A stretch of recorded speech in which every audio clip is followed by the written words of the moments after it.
řepa. Heslo musí mít více než 8 znaků. Červená řepa. Heslo musí obsahovat alespoň jedno číslo.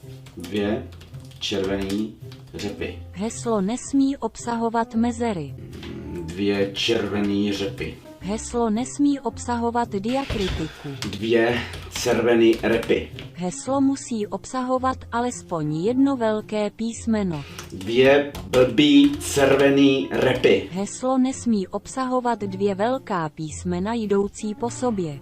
Strč si ty 2 blbý červený repy do rti. Omlouváme se, ale toto heslo již někdo používá. Zadejte jiné heslo.